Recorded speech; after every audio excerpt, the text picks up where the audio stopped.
If you're avoiding adding any salt or sodium into any of your food, that might be why you're not losing weight.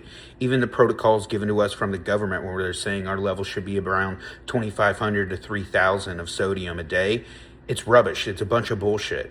If you are an athlete and if you are training your balls off and you are training hard, you are constantly fluctuating with electrolytes and water. And in order to retain some of that and actually get a benefit from hydrating yourself, we have to add salt.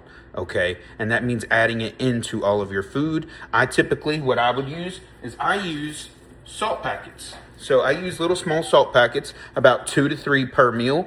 That way I can keep sodium measured throughout the day so I'm not consuming it in excess and then holding a ton of water. But that way I also know I'm getting enough to where whenever I enter the gym, I'm getting full muscle pumps. I can see the muscles filling itself out. I can see myself volumizing. If you're not doing that and you're just avoiding salt, thinking that's what's going to get you bone dry peeled, well, I'm sorry, you're going to end up, flat and looking like Stanley. And that's not what the fuck you want. I promise you. You'll feel like shit, you'll train like shit, and you'll definitely look like shit.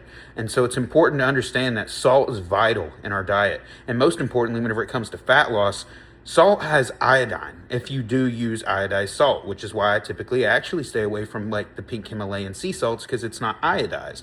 And you want to use iodized salt because iodine helps create our thyroid hormones, which is our metabolism. So quit avoiding salt and thinking it's the problem, when in reality, it's your biggest tool whenever it comes to being able to get weight off, get mean pumps, and be able to keep driving progression.